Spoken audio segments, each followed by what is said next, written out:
అందరికీ నమస్కారం. మనం చెప్పుకోబోయే కథ 'ప్రియుని సందేశం'. రచించిన వారు భావన గారు. కథలోనికి వస్తే, ఐసీయూలో ఉన్న తన పాపకు ఏం కాకూడదని ప్రార్థిస్తూ హాస్పిటల్ వెయిటింగ్ హాల్లో కన్నీటితో కూర్చుని ఉంది సంధ్య.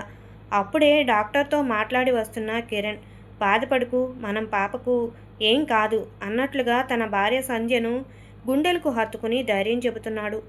ఏడుపు ఆడవాళ్లకు ఒక వరమనుకుంటా. గుండె భారాన్ని కన్నీటితో కరిగిస్తూ కాస్త ఉపశమనం పొందుతారు. కానీ పాపం కిరణ్, అటు తన పాప కోలుకుంటుందో లేదో అన్న బెంగ ఒకవైపు. ఇప్పటికే పాప గురించి 2 రోజుల నుంచి ఏమీ తినకుండా రాత్రి పగలు ఏడుస్తున్న తన భార్య పరిస్థితి ఏమైపోతుందో అనే బాధతో మరొక వైపు సతమతమవుతూ మోయలేని భారాన్ని గుండెల్లోనే దాచేస్తూ పైకి ధైర్యం నటిస్తున్నాడు. కాస్త ఏదైనా తిను సంధ్య, పాప కోలుకునేసరికి నువ్వు ఆరోగ్యంగా ఉండాలి కదా అంటూ తన భార్యను బ్రతిమలాడుతున్నాడు కిరణ్. ఇంతలో అత్యవసర మందులు తీసుకురావాల్సిందిగా ఒక నర్సు వచ్చి కిరణ్కి చెప్పటంతో సంధ్యకు చెప్పి కిరణ్ మందులు తేవటానికి వెళ్ళాడు. ఇంతలో సంధ్య ఫోన్ రింగ్ అయింది. కనీసం ఎవరా అని చూసే ప్రయత్నం కూడా చేయలేదు సంధ్య.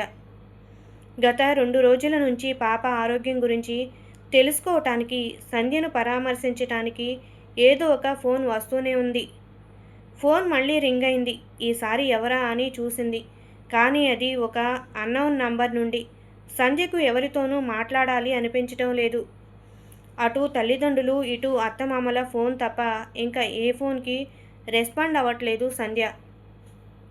మరోసారి ఐసీయూ వద్దకు వెళ్ళి బయట నుంచి తన పాపను చూసి వస్తున్న సంధ్యకు ఆ పక్కనే కిరణ్ డాక్టర్తో మాట్లాడుతున్న మాటలు వినిపిస్తున్నాయి. డాక్టర్ గారు, పాప కంటే ఎక్కువగా నాకు నా భార్య గురించి భయం వేస్తుంది. తను ఏమైపోతుందో అని. తనకు ఏమైనా అయితే నేను తట్టుకోలేను.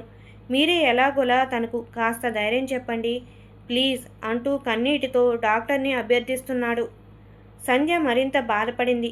కాస్త ఆలోచనలో పడింది. నిజమే, కిరణ్కి మాత్రం పాప గురించిన బెంగ ఉండదా? పాపతో పాటు నేను తనని ఇబ్బంది పెడుతున్నాను. నేను కాస్త ధైర్యంగా ఉంటేనే తను ధైర్యంగా ఉంటారు అని అనుకుంటూ కన్నీటిని తుడుచుకుంది. మరొక 2 రోజులు గడిచేసరికి పాప కోలుకోవటంతో ఐసీయూ నుండి రూమ్కి మార్చారు. మరొక 2 రోజులలో డిశ్చార్జ్ ఇచ్చారు. పాప తొందరగానే కోలుకుంది. ఇదివరకటిలాగే ఇంట్లో సందడి చేస్తూ తిరుగుతుంది. పాపతో పాటు తాను చిన్నపిల్లైపోయి ఆడుతూ సంధ్య ఆనందంగా ఉంది. ఇంతలో ఫోన్ రింగ్ అయింది. కిరణ్ ఫోన్ చేశాడు. పాప మందుల ప్రిస్క్రిప్షన్ మర్చిపోయానని వాట్సాప్లో తీసి పంపించమని ఫోన్ సారాంశం. వెంటనే ప్రిస్క్రిప్షన్ వాట్సాప్లో పంపించిన సంధ్య గతం వారం రోజుల నుంచి అసలు వాట్సాప్ ఓపెన్ చేయని విషయం గుర్తొచ్చి ఒక్కొక్క మెసేజ్ చూస్తూ ఉంది.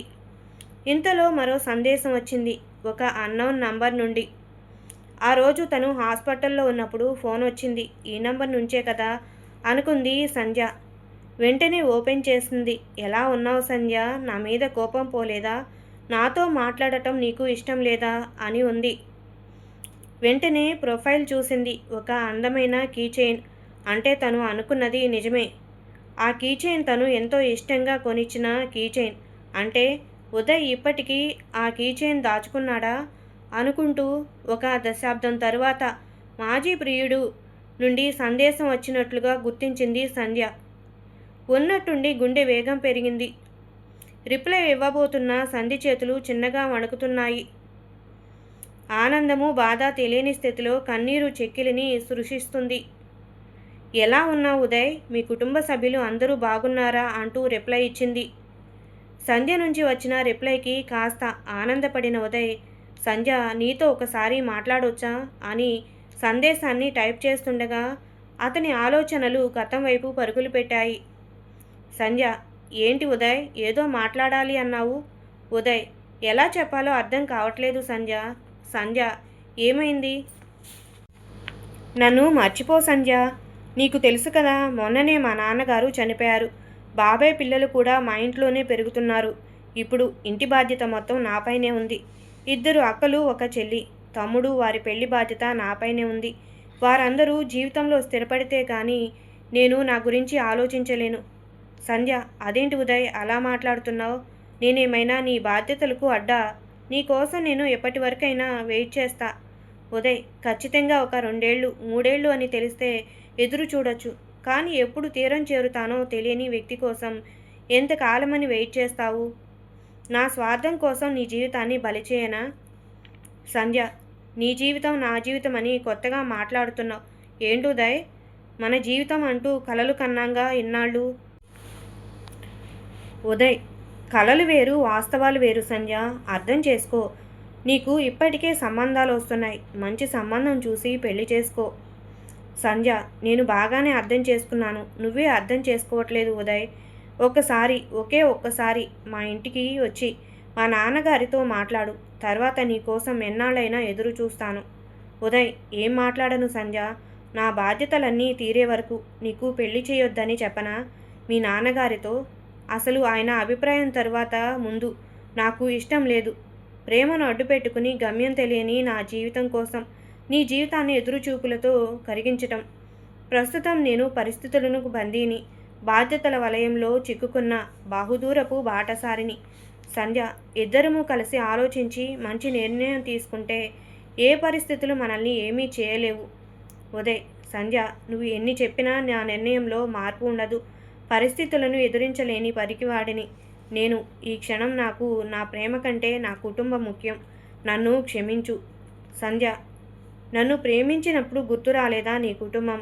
ప్రేమిస్తున్నానంటూ నా వెంట పడింది నువ్వు. నన్ను ఆరాధిస్తూ ప్రేమిస్తూ 2 ఏళ్ళు ఎదురు చూసి మరీ నా ప్రేమను పొందింది నువ్వు. మరి ఇప్పుడు ఇంత నిర్దాక్షిణ్యంగా ఎలా మాట్లాడుతున్నావు ఉదయ్? ఉదయ్, నువ్వు ఎలాంటి పరిస్థితుల్లో ఇలాంటి నిర్ణయం తీసుకున్నావో నేను అర్థం చేసుకోగలను. కానీ ఒక్కసారి నా గురించి కూడా ఆలోచించు. నా మీద నీకు నమ్మకం లేదా? నీ బాధ్యత నేను పంచుకుంటానని, నీ కోసం నేను ఈ జీవితం అంతా అయినా ఎదురు చూస్తానని. ఉదయ్, సంధ్య, నువ్వింకా ఏం చెప్పినా, ఎంత చెప్పినా, ఎంత బ్రతిమిలాడినా నా నిర్ణయంలో మార్పు ఉండదు. సంధ్య, నేను ఇంత ప్రాధేయపడి మాట్లాడుతున్నా నీ నిర్ణయంలో మార్పు రావట్లేదా ఉదయ్? ప్రేమ కోసం అడుక్కుంటున్నాను ఉదయ్ నేను. అయినా నీ మనసు కరగట్లేదు. ప్రేమను కూడా అడుక్కోవటమేంటి? నా మీద నాకే జాలేస్తుంది ఉదయ్. ఉదయ్, మౌనం. సంధ్య, ఏ పరిస్థితుల్లోనూ నన్ను విడవని ప్రేమ అనుకున్నాను నీది. పరిస్థితులను కారణంగా చూపించి నన్ను పక్కకు తోసేసే ప్రేమనుకోలేదు. నీలాంటి వాడిని ప్రేమించినందుకు మొదటిసారిగా బాధ పెడుతున్నాను. నన్ను నేను తిట్టుకుంటున్నాను. నా ప్రేమ నీకు వద్దు కదా? ఇంకెప్పుడు నా మొహం కూడా నీకు చూపించను. నీతో నా ఆఖరి మాట కూడా ఇదే. బాయ్. ఏడుస్తూ. ఉదయ్, మంచిది, గుడ్ బాయ్.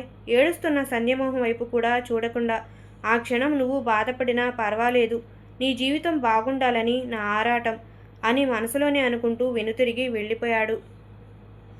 నీతో మాట్లాడొచ్చా అని ఉదయ్ నుండి వచ్చిన సందేశాన్ని చూసిన సంధ్య చివరిసారిగా వారి మధ్య జరిగిన సంభాషణను గుర్తు చేసుకుంది. తన వైపు కూడా చూడకుండా గుడ్ బై చెప్పి వెళ్ళిపోయిన ఉదయ్ కళ్ళ ముందు మెదిలాడు. ఆ రోజు అలా తను అక్కడ ఎంతసేపు కూర్చుని ఏడ్చిందో తనకు మాత్రమే తెలుసు. ఏదో ఆవేశంలోనో బాధలోనో తీసుకున్న నిర్ణయం తప్పితే ఉదయ్ తన కోసం తప్పకుండా వస్తాడు అని 2 ఏళ్ల పాటు ఎదురు చూసింది తను. కానీ ఒక్క మెసేజ్ కూడా లేదు ఉదయ్ నుంచి. ఇంకెంతకాలం, ఇంకెన్ని కారణాలు చెప్పి తల్లిదండ్రులను ఆపగలదు తాను మాత్రం? ఇక వారి మాటకు తలవంచి పెళ్లి చూపులకు సిద్ధమైంది. పెళ్లి చూపులలోనే కిరణ్కి తన గతం మొత్తం చెప్పింది. ప్రేమ విలువ తెలిసిన వ్యక్తి నా జీవిత భాగస్వామి కావటం నా అదృష్టం అనుకుంటాను అంటూ తన జీవితంలోనికి సాదరంగా ఆహ్వానించాడు. పెళ్లితో తన భార్యను చేసుకున్నాడు. తన ప్రేమతో, తన కేరింగ్తో ఉదయ్ని మరిపించాడు. తనకు పెళ్ళై 8 ఏళ్ళు అవుతుంది. వారి ప్రేమకు ప్రతిరూపంగా 6 ఏళ్ల పాప. అందమైన జీవితం తనదిప్పుడు. ఉదయ్పై అప్పటి కోపం తనకు ఇప్పుడు లేదు. బహుశా కాలంతో పాటు కరిగిపోయిందేమో. అప్పటి ప్రేమ ఏమూలో అలాగే ఉన్నా ఇప్పుడు తనకి తన భర్తపై ఉన్న ప్రేమతో మాత్రం సరితూగట్లేదు. తనకి కూడా ఉదయ్తో మాట్లాడాలి అనిపించి సరే అంటూ రిప్లై ఇచ్చింది. వెంటనే ఉదయ్ నుంచి ఫోన్ వచ్చింది. ఒకేసారి ఒకే ప్రశ్న ఇద్దరి నుండి, ఎలా ఉన్నావు అంటూ. కాసేపు మౌనం ఇద్దరి మధ్య. మౌనానికి తెరదించుతూ, చాలాసార్లు ఫోన్ చేశాను సంధ్య నీకు, కానీ నువ్వు లిఫ్ట్ చేయకపోవడంతో నా మీద కోపం, అసహ్యం పోలేదేమో అనుకున్నాను. కానీ ఇప్పుడు మెసేజ్కి రిప్లై ఇవ్వటం వల్ల నా మనసు కాస్త కుదుటపడింది. చూసుకోలేదు. చూసిన తర్వాత కూడా అన్నౌన్ నంబర్ అవటం వలన తిరిగి చేయలేదు అంది సంధ్య. నన్ను క్షమించగలిగావా సంధ్య? నా ప్రేమను నేను నిలబెట్టుకోలేకపోయాను అని అడిగాడు ఉదయ్. సంధ్య ఎంతో పరిణతిగా, క్షమాపణలు ఎందుకు ఉదయ్? ప్రేమంటే బాధ్యతల నుండి పారిపోయి పెద్దలను ఎదిరించి వారి మనసును క్షోభపెట్టి పెళ్లి చేసుకోవటం మాత్రమే కాదు. నీ స్వార్థం నువ్వు ఆలోచించుకోకుండా నువ్వు తీసుకున్న నీ కుటుంబ బాధ్యతల కోసం నీ ప్రేమను నువ్వు వదులుకోవటం కూడా ప్రేమే. నీ కుటుంబ బాధ్యతల వలన నా జీవితం ఏమైపోతుందో అని, నేను బాగుండాలని నా కోసం నన్నే వదిలేయటం కూడా ప్రేమే. 2 ఏళ్లు నీ కోసం ఎదురుచూసి మనసులో నీ జ్ఞాపకాలు చెరిగిపోకుండానే మరొకరి ముందు పెళ్లి చూపులతో తలవంచుకుని నా తల్లిదండ్రులకు నేను ఆనందం ఇవ్వాలనుకోవటం కూడా ప్రేమే. నా గతం తెలిసి కూడా నన్ను గుండెల్లో పెట్టుకుని కంటి పాపలా చూసుకుంటున్న నా భర్త అనుబంధం ప్రేమే. నా పాప మాటల్లో చేతల్లో ప్రతి క్షణం మురిసిపోతున్న నా ఆనందం ప్రేమ. తనకు ఏమైనా అయితే తల్లడిల్లుతున్న నా తపనే ప్రేమ. ఆ రోజు నీ పరిస్థితి నేను తప్పుపట్టలేను ఉదయ్. 6 ఏళ్ల నా పాప కోసం 5 రోజులు హాస్పిటల్లో నేను ఎంత బాధపడ్డానో నాకు తెలుసు. అలాంటిది చెట్టంత కొడుకువి నువ్వు. నీ దారి నువ్వు చూసుకుని ఉంటే నీ వాళ్ళు ఎంత మానసిక వేదనను అనుభవించి ఉండేవారో నేను ఊహించగలను. నీ తండ్రి బాధ్యతను నువ్వు తీసుకుని మీ కుటుంబం కోసం నువ్వు అలాంటి నిర్ణయం తీసుకున్నావు. ఆ నిర్ణయాన్ని అప్పుడు కూడా తప్పు పట్టలేదు. కానీ నువ్వే నన్ను అర్థం చేసుకోలేకపోయావు అంది సంధ్య. సరే, ఇంతకు నువ్వు ఎలా ఉన్నావు ఉదయ్? పెళ్లి చేసుకున్నావా అని అడిగింది. బాగున్నాను సంధ్య. ఏ కుటుంబం కోసమైతే నా ప్రేమను వదులుకున్నానో ఆ కుటుంబం ఇప్పుడు స్థిరపడింది. అందరూ ఆనందంగా ఉన్నారు. ఇప్పుడు నా పెళ్లి చూడాలన్నదే అమ్మ చివరి కోరిక అంటూ ఆగిపోయాడు ఉదయ్. పోనీలే ఉదయ్, సంతోషం. అందరూ బాగుంటే అంతకంటే కావాల్సిందేముంది? త్వరలోనే పెళ్లి పత్రికతో మమ్మల్ని కలవబోతున్నావన్నమాట అంది నవ్వుతూ. అవును సంధ్య అన్నాడు ఉదయ్. సరే ఉదయ్, పాపకు తినిపించాలి, ఉంటాను అని ఫోన్ పెట్టేసింది సంధ్య. సరే సంధ్య, జాగ్రత్తరా, బాయ్ అంటూ అప్పటి అలవాటు ప్రకారం చెప్పి ఫోన్ పెట్టేశాడు.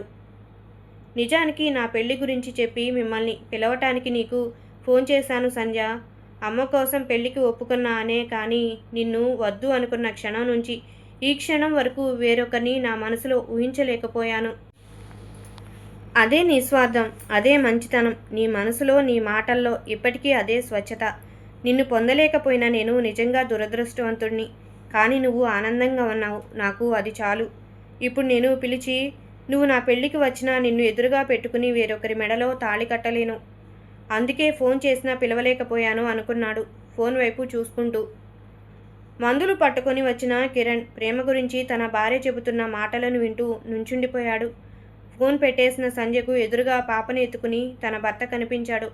ఒక్కసారిగా వెళ్ళి భర్తను అల్లుకుపోయింది. ప్రేమ విలువ తెలిసినా నిన్ను పొందటమే అదృష్టం అనుకున్నా. అలాంటిది నీ సంపూర్ణమైన ప్రేమను కూడా పొందినందుకు నేను చాలా అదృష్టవంతుడిని సంధ్య అంటూ ఒక చేత్తో భార్యను, ఒక చేత్తో కూతుర్ని దగ్గరకు తీసుకున్నాడు. ఆ క్షణం ఆ ఇంట్లో ఆనందం వెల్లివిరిసింది. పోగొట్టుకున్న ప్రేమ గురించి బాధపడుతూ పొందుతున్న ప్రేమ విలువను గుర్తించకుండా చేచాచుకోకూడదు. ఇంతటితో ఈ కథ సమాప్తం. ఈ కథ నచ్చినట్లయితే లైక్ చేయండి, షేర్ చేయండి, సబ్స్క్రైబ్ చేసుకోండి. Thank you.